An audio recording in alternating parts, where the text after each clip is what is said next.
दोस्तों मैं भी मानता हूं कि आजम खान से एक बहुत बड़ी गलती हो गई और वह गलती यह है कि यह जो देख रहे हैं ना भव्य इमारत, इतना बड़ा इमारत, इन्होंने यह शिक्षा का मंदिर, यह जौहर यूनिवर्सिटी बनाया और यही इनकी सबसे बड़ी गलती।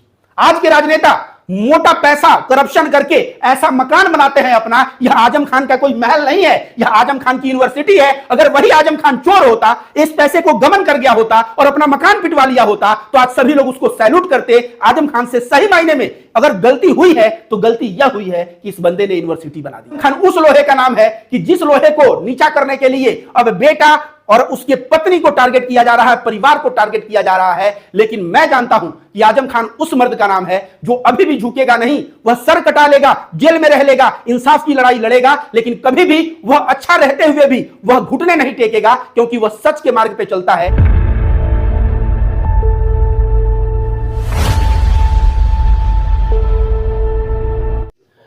दोस्तों ये तस्वीर जो आप देख रहे हैं, इनको तो आप जानते ही होंगे। यह कोई और नहीं बल्कि उत्तर प्रदेश का बड़ा कद का नेता मुसलमानों के आजम खान है। और आजम खान जो है यह कोई बहुत ही समृद्ध घर में पैदा नहीं हुए थे, कोई बहुत बड़े बिजनेसमैन या राजनेता के बेटे नहीं थे, बल्कि एक मामूली टाइपराइटर का बेटा था। यह अलीगढ़ यूनिवर्सिटी जो इंडिया के टॉप यूनिवर्सिटी में रहता है, उससे अपना तालीम और शिक्षा हासिल किए हैं। और यह जो है देखिए तालीम देने का काम भी करते हैं। यह देखिए किस तरह से इन्होंने यूनिवर्सिटी बनाया। इनके यूनिवर्सिटी बनाने का उद्देश्य क्या था? उद्देश्य सिर्फ यह था कि लोग शिक्षित हो, क्योंकि याद रखिए आप किसी को 50 रुपया भीख के में दे देंगे, एक टाइम का वो भोजन कर सकता है, लेकिन 50 रुपया कमाना सिखा देंगे, उसकी शिक्षा दे देंगे तो वह आजीवन कमा के अपना पेट भर सकता है। तो यह शिक्षा देने के लिए जौहर यूनिवर्सिटी जैसे बड़े यूनिवर्सिटी बनाने का इन्होंने काम किया। लेकिन कल क्या हुआ? कल का फैसला आप सभी को पता है। एमपी एमएलए कोर्ट रामपुर ने इनको कन्विक्ट, इन तीनों को कहा कि सजा देता है कितने कितने साल का? 7-7 साल का सजा दिया है ये तीनों को, आजम खान जी, उनकी पत्नी और उनके बेटे को। और 7 साल सजा। आजम खान जी का बयान आया है कि यह फैसला है, इस फैसले को हम चुनौती दे सकते हैं। फैसला और इंसाफ में अंतर होता है। यह ऊपर के कोर्ट में जाके फैसले को चुनौती देंगे। दोस्तों आप सभी को बता दें कि अखिलेश यादव जी इस बार बहुत ही मुखर होके वीडियो में भी बोले हैं, ट्वीट भी किए हैं और आजम खान के साथ कंधे से कंधा मिला के खड़े हैं। दोस्तों मैं भी मानता हूं कि आजम खान से एक बहुत बड़ी गलती हो गई और वह गलती यह है कि यह जो देख रहे हैं ना भव्य इमारत, इतना बड़ा इमारत, इन्होंने यह शिक्षा का मंदिर, यह जौहर यूनिवर्सिटी बनाया और यही इनकी सबसे बड़ी गलती। आज के राजनेता मोटा पैसा करप्शन करके ऐसा मकान बनाते हैं अपना। यह आजम खान का कोई महल नहीं है, यह आजम खान की यूनिवर्सिटी है। अगर वही आजम खान चोर होता, इस पैसे को गबन कर गया होता और अपना मकान पिटवा लिया होता तो आज सभी लोग उसको सैल्यूट करते। आजम खान से सही मायने में अगर गलती हुई है तो गलती यह हुई है कि इस बंदे ने यूनिवर्सिटी बना दिया। इन्होंने सोचा कि जो गरीब के बच्चे हैं वो कैसे जाएंगे बड़े बड़े यूनिवर्सिटी कॉलेजेस में, उतना मोटा फीस कहां से लाएंगे? रामपुर के बच्चे यहीं पढ़ेंगे, कुछ अगल बगल जिले के बच्चे भी यहां पढ़ेंगे, सस्ती फी रहेगी और बच्चे पढ़ के कामयाब बनेंगे। जो आदमी गरीब किसानों के बेटों के लिए इतना बड़ा हित का बात सोचा, वह भला हमारे देश में बाहर कैसे घूम सकता है? उसको किसी ना किसी 1 न 2 मामले 3 मामले में, पहले एक मामले में 28 महीने जेल रखा गया, अब 7-7 साल की सजा हो गई और ऐसे पता नहीं और कितने मामले। अगर यह फ्यूचर में बेल लेके निकल जाते हैं तो कितने मामले इनके ऊपर और डाले जाएंगे, उसका मालिक भगवान ही है। वे हम आम आदमी इसको नहीं बता सकते। अखिलेश यादव जी ने क्या ट्वीट किया है कि माननीय आजम खान जी और उनके परिवार को निशाना बनाकर समाज के एक पूरे हिस्से को डराने का जो खेल खेला जा रहा है, जनता वो देख रही है और समझ रही है। मतलब इनका इशारा है कि आजम खान जी को जो परेशान करके पूरे मुसलमान तबका को जो डराने का प्रयास किया जा रहा है, उसे जनता देख रही है और समझ भी रही है। कुछ स्वार्थी लोग नहीं चाहते कि शिक्षा तालीम को बढ़ावा देने वाले लोग समाज में सक्रिय रहे। कुछ ऐसे स्वार्थी लोग हैं जो नहीं चाहते कि शिक्षा को बढ़ावा देने वाले लोग जो है सक्रिय रहें। इस सियासी साजिश के खिलाफ इंसाफ के कई दरवाजे खुले हैं। जुर्म करने वालों याद रखें, ना इंसाफी के खिलाफ एक अदालत आवाम की भी होती है। आज कितना भी जुर्म कर लो, 5 साल बाद चुनाव होगा तो आवाम की अदालत में जब फैसला होगा ना, उस वक्त मुंह की खानी पड़ेगी, क्योंकि आवाम और जनता समझ रही है कि जो बंदा तालीम देने का कार्य करता था, इतना बड़ा यूनिवर्सिटी का निर्माण किया, उसको जो है एक साजिश के तहत फंसा के और 7-7 साल की जो सजा हुई है। मैं कोर्ट के निर्णय के खिलाफ नहीं हूं, कोर्ट का जो निर्णय है उसका मैं सम्मान करता हूं, लेकिन यह कोर्ट का निर्णय ठीक उसी प्रकार है जिस प्रकार राहुल गांधी का था। राहुल गांधी का अंत में क्या हुआ? अंत में सुप्रीम कोर्ट ने रिलीफ दिया, राहुल गांधी पुनः संसद भवन आ गए। तो ठीक उसी तरह से यह आजम खान जी को जो 7-7 साल मैक्सिमम सजा है वो दे दिया गया है। ऊपर के कोर्ट में इनको 100% रिलीफ मिलेगा, लेकिन यह साजिश को, इस षड्यंत्र को आपको समझना पड़ेगा जो आजम खान जी के खिलाफ करके किसी एक समुदाय विशेष को डराने का प्रयास किया जा रहा है। भाजपाई सरकार का आदरणीय आजम खान साहब और उनके परिवार को बार बार परेशान करने के पीछे का कारण उनका मुसलमान नाम होना है। अखिलेश यादव ने स्पष्ट कहा कि मुसलमान नाम है, इसलिए भाजपाई सरकार जो है बार बार टारगेट कर रही है आजम खान जी को।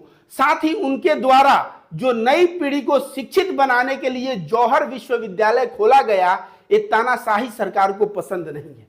सोचिए, ये भी अखिलेश यादव कह रहे हैं जौहर यूनिवर्सिटी के द्वारा वो शिक्षा और तालीम जो देने का नौयुवकों को काम कर रहे थे, उस पे भी सरकार को पसंद नहीं है, सरकार को ऐतराज है, इसलिए इनको फंसाया जा रहा है। दोस्तों, रामपुर का वो यूनिवर्सिटी जिसमें हजारों लोग अगर पढ़ के निकलते, उनके अंदर जो है स्किल होता, नौकरी करते, तो देश तो समृद्ध बनता, परिवार इंडिपेंडेंट होता, वह लड़का जो है अपने पैर पे खड़ा हो जाता। लेकिन मंजूर नहीं कुछ सरकारों को। 79 साल के आजम खान साहब को फिर से एक नए मामले में सजा सुनाकर जेल भेज दिया गया। उनका उम्र भी कम नहीं है, 79 वर्ष की उम्र में उनको सजा सुना के जेल भेज दिया गया। इसी तरह पहले भी एक फर्जी मामले में 28 माह जेल में रखा गया। अंत में सुप्रीम कोर्ट से न्याय मिलता है और उन्हें जमानत दी गई। अगर जो आज किया जा रहा है वही आने वाली सरकारों ने दोहराया, तब यह तानाशाही लोग क्या करेंगे? अखिलेश यादव ये भी कह रहे हैं कि आज जो किया जा रहा है, इन फ्यूचर अगर वो किया जाए, दूसरी सरकारें आएंगी, सत्ता में करेंगी, तो इनको कैसा लगेगा? दोस्तों, आप सभी को मैं बता दूं कि आजम खान के साथ जो ऐसा व्यवहार है, यह बहुत ही अति निंदनीय है। आजम खान कोई मुंह में सिल्वर का स्पून लेके पैदा नहीं हुए थे। वह एक मामूली टाइपराइटर के बेटे थे और उन्होंने वहां के जो नवाब घर के लोग थे, चुनाव में उनको हराया और अपना वर्चस्व कायम किया। 10 बार विधायक रहे, 1 बार सांसद रहे और 1980 के दशक से लगातार मुलायम सिंह कहते हुए नजर आए हैं कि आजम खान मेरे बहुत ही प्रिय हैं। तो कभी पूरे मुसलमानों के लिए जब चर्चा होती थी तो आजम खान को सामने चेहरा बनाकर पोर्ट्रे किया जाता था कि आजम खान जो बोलेंगे वही होगा। और अखिलेश यादव के सरकार में भी आजम खान की इज्जत वैसे ही बरकरार रही। दोस्तों, आपको बताते हैं कि आजम खान एक मामूली टाइपराइटर का बेटा इतने ऊंचे मुकाम तक कैसे पहुंच गया। कहानी की शुरुआत होती है 1967 से। देश की आजादी के बाद यूपी में 3 चुनाव हो चुके थे। ये वो वक्त था जब रामपुर की सियासत में नवाब परिवार ने कदम रखा। शुरुआती दौर में रामपुर में नवाबों ने कांग्रेस को अपने लिए सबसे बेहतर समझा। 1967 में रामपुर के नवाब रहे जुल्फिकार अली खां उर्फ मिक्की मियां संसद पहुंचे। मिक्की मियां का रामपुर में ऐसा साख था, ऐसा रसूख था कि वह जो बातें कह देते, उनके खिलाफ कोई बोलने की हिम्मत तक नहीं करता था। और यह दबदबा 8 साल कायम रहा। फिर साल 1975 में आपातकाल घोषित होने के बाद रामपुर में हालात बदलने लगे। शहर के एक साधारण से टाइपराइटर मुमताज का बेटा आजम खान जेल से छूटकर रामपुर लौटा। तेज तर्रार आजम शहर लौटते ही पढ़ाई के लिए अलीगढ़ चले गए। वह अलीगढ़ मुस्लिम यूनिवर्सिटी यानी AMU में वकालत पढ़ने गए, जहां पर उन्होंने कॉलेज पॉलिटिक्स पसंद आने लगा उनको और वह कॉलेज पॉलिटिक्स करने लगे। छात्रों के समर्थन के बदौलत आजम AMU के छात्र संघ के सेक्रेटरी बन गए। इस पद पे रहते हुए उन्होंने देश में लगी इमरजेंसी के खिलाफ सड़क पर प्रोटेस्ट किया। यह विरोध इतना तीखा था कि उन्हें 19 महीने जेल में डाल दिया गया। साल 1977 में जेल से छूटते ही आजम ने जनता पार्टी के टिकट पर विधानसभा का चुनाव लड़ा। सोचिए, वहां नवाबों का दबदबा था, कांग्रेस पार्टी से वो लोग चुनाव लड़ते थे। इमरजेंसी के बाद सिचुएशन बदला और उसी वक्त आजम खान नाम जो है उभर के आया। यह एएमयू में वकालत की पढ़ाई करने गए और वहां पे इनको पॉलिटिक्स रास आने लगी और छात्रों के समर्थन से ये सेक्रेटरी तक बन गए। और जब सेक्रेटरी बन गए तो जैसे ही जेल से छूटे, 19 महीना जेल में थे, 1977 में यह जनता पार्टी से चुनाव लड़ गए। और चुनाव लड़ने के बाद क्या हुआ, साल 1977 जेल से छूटते ही आजम ने जनता पार्टी के टिकट पर विधानसभा चुनाव लड़ा। उनके सामने थे कांग्रेस के मंजूर अली खान उर्फ सन्नू मियां। आजम ने कम उम्र में पहला चुनाव लड़ा, पैसे नहीं थे इसलिए उतना दबदबा नहीं बना पाए। पहला विधानसभा चुनाव हार गए, लेकिन बुरी हार के बावजूद हौसला नहीं टूटा। 1980 में सिक्का पलटा। साल 1980 में रामपुर विधानसभा सीट पर फिर चुनाव हुआ। आजम ने फिर किस्मत आजमाई और इस बार रिजल्ट उनके पक्ष में रहा। आजम रामपुर के किंग बन गए। पहली बार विधायकी हाथ लगी तो आजम ने फिर पलटकर नहीं देखा। साल दर साल वह यूपी में मुसलमानों की सियासत का बड़ा चेहरा बन गए। यूपी में आजम ने सियासी रसूख का अंदाज इस बात से आप लगा सकते हैं, उनकी राजनीति को देखते हुए सपा संस्थापक मुलायम सिंह भी उनके फैन बन गए थे। आजम रामपुर के सीट में 10 बार विधायक और 1 बार सांसद रहे।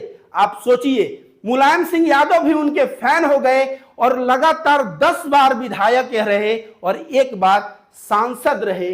यहां देखिए लिख रहा है, आजम सपा में रहते हुए मुलायम सिंह यादव के बेहद करीबी नेताओं में रहे। पार्टी में उनका वर्चस्व सीएम अखिलेश यादव के समय भी कम नहीं हुआ। सपा सरकार ने बड़े फैसले जब भी लेती, आजम की उसमें अहम भूमिका रहती। पार्टी में उनका कद मुलायम सिंह के सगे भाई शिवपाल जैसा हो गया था। अखिलेश यादव अल्पसंख्यकों को मुद्दों को लेकर चुनावी गुड़ा भाग में आजम की सलाह जरूर लेते थे। सब कुछ ठीक चल रहा था, लेकिन 2017 में यूपी में सियासत के साथ साथ आजम की किस्मत ने भी करवट ले ली। योगी सीएम बने और आजम पे संकट का बादल मंडराने लगा। तो दोस्तों मैं बता दूं, 2017 में इनकी किस्मत ने करवट नहीं ली, बल्कि इनको जबरदस्ती जानबूझकर टारगेट किया जाने लगा और इनको एक के बाद एक मुकदमे में फंसाया जाने लगा। अभी कुछ दिन पहले यह काफी दिन जेल में रहे, बाद में उसमें यह निर्दोष साबित हो गए। अब दूसरा मुकदमा, तीसरा मुकदमा। अब जब कोई ठान ही ले, मुख्यमंत्री होकर ठान ले कि भाई मुझे इस नेता को परेशान करना है, तो उसके बाद क्या है, आप लाख बचना चाहें, एक मामले में बचेंगे, दूसरे में बचेंगे, तीसरा, और ऐसे आपके ऊपर कई मुकदमे लाद दिए जाएंगे। वही आजम खान के साथ हो रहा है। और आजम खान के साथ इतना होता तो सही है, लेकिन आजम खान के साथ साथ उनके बेटे, उनकी पत्नी के साथ भी कुछ ऐसा ही व्यवहार हो रहा है। इसी साल आजम के बेटे अब्दुल्ला आजम स्वरा सीट से सपा के विधायक चुने गए। आप सोचिए, अभी इसी साल जो है वह विधायक चुने गए। इनकी पत्नी विधायक चुनी गई हैं। अब इनके पत्नी और इनके बच्चे को भी 7-7 साल का सजा हो गया। मतलब आप समझ सकते हैं, आजम खान उस लोहे का नाम है कि जिस लोहे को नीचा करने के लिए अब बेटा और उसके पत्नी को टारगेट किया जा रहा है, परिवार को टारगेट किया जा रहा है। लेकिन मैं जानता हूं कि आजम खान उस मर्द का नाम है जो अभी भी झुकेगा नहीं। वह सर कटा लेगा, जेल में रह लेगा, इंसाफ की लड़ाई लड़ेगा, लेकिन कभी भी वह अच्छा रहते हुए भी वह घुटने नहीं टेकेगा, क्योंकि वह सच के मार्ग पे चलता है। और आजम खान बताइए ना, उसने गलत किया क्या है? यह जो 7-7 साल का सजा है, बोला जा रहा है कि जन्म को आगे पीछे दिखाया गया है। भैया ये तो बात रही प्रोफेशनल और सही है। आप बिहार में चले जाइए ना, बिहार में एक लड़के माध्यमिक का 10वीं का 2-2, 3-3 बार परीक्षा देते हैं। पूछने पे क्यों? तो उम्र बढ़ गया, सरकारी नौकरी का नहीं हो रहा है, इसलिए हम दोबारा परीक्षा दे दिए। ऐसे कई लोगों को मैं खुद जानता हूं। अब ये जो है, अगर भारतीय जनता पार्टी को लगता है कि आजम खान को बोला जाए कि भैया यह जो है फर्जी किए हैं, 420 ही किए हैं, इनकी पत्नी 420 है, यह बेटे का जो है जन्म का तारीख से खिलवाड़े लोग किए हैं, तो भैया उत्तर प्रदेश बिहार के लोग हंसेंगे। क्योंकि उत्तर प्रदेश और बिहार में लगभग हर घर की कहानी यही होती है कि पिताजी बर्थ का ओरिजिनल डेट, बहुत लोग तो अशिक्षित है तो याद ही नहीं रख पाते, तो आगे पीछे जन्म का डेट हो जाता है। अब उसको इतना बड़ा इशू बना के 7 साल आजम खान जी को, 7 साल उनके पत्नी को, 7 साल उनके बेटे को यह जो सजा दिया जा रहा है, अखिलेश यादव ने सही कहा है। जनता इसे देख रही है और जनता की अदालत में जब फैसला होगा ना, तब आज जो ऐसा कारनामों में लिप्त है, आजम खान जी को जो फंसाने का काम कर रहे हैं, उन लोगों का आंख खुल जाएगा। और आजम खान का भला अंधभक्त विरोध क्यों ना करें? वो लोग तो जश्न मना रहे हैं, तालियां पीट रहे हैं, बहुत अच्छा हो रहा है। भैया, गोबर और गोमूत्र पीने वाले जो लोग हैं, अगर आजम खान यूनिवर्सिटी बना के शिक्षा देने की बात करेगा तो उनको बुरा तो लगेगा ही, क्योंकि उनको गोबर और गोमूत्र का नशा है, उनको वही चाहिए। और इसलिए आजम खान का वे लोग मजाक उड़ा रहे हैं। लेकिन मैं कहता हूं ना, ऊपर वाले के घर में देर है पर अंधेर नहीं। जब ऊपर वाला इंसाफ दिलाता है तो राहुल गांधी जैसा नेता सीना चौड़ा करके संसद में पुनः पहुंच जाता है। आजम खान जी और उनके परिवार को भी ऊपर वाला इंसाफ दिलाएगा। लाख तुम बदनाम कर लो, जब ईश्वर किसी को इज्जत देता है तो तुम कितना बेइज्जत करोगे। ईश्वर के सामने जो है ना, तुम लोग बहुत ओछे पड़ जाओगे। और इंडिया गठबंधन के जो भी अलियांस में हैं, उन सभी से मेरा करबद्ध निवेदन है, हाथ जोड़ के निवेदन करता हूं कि भैया, जब राहुल गांधी को गलत किया गया उनके साथ, उनको 2 साल की सजा दी गई, सांसद से बाहर किया गया, तो हर एक कार्यकर्ता सड़क पे दिखा, हमारे जैसे लोग भी जो है विरोध किए और हर एक पार्टी के लोग सड़क पे दिखे और विरोध करते दिखे। भैया, ये मुसलमान है तो क्या इसके लिए सड़क पे विरोध नहीं होगा? आजम खान जी के लिए सड़क पे विरोध होना चाहिए, राहुल गांधी को आगे आना चाहिए, प्रियंका गांधी वाड्रा को आगे आना चाहिए। अखिलेश यादव केवल ट्वीट करने से नहीं चलेगा, मीडिया के सामने बाइट देने से नहीं चलेगा। अपने सभी कार्यकर्ताओं को बोले कि भाई बैठ के धरना दें और विरोध प्रदर्शन करें। और साथ साथ ममता बनर्जी या गठबंधन में जितने हैं, पूरे देशव्यापी आप लोग विरोध करिए, तब जाके प्रेशर बनेगा और इनको राहत मिलेगी। मैं कह रहा हूं, अगर आप लोग नहीं करेंगे विरोध तो इससे साबित हो जाएगा कि मुसलमानों का वोट तो आपको चाहिए, लेकिन मुसलमानों का नेता शायद आप लोगों को नहीं चाहिए।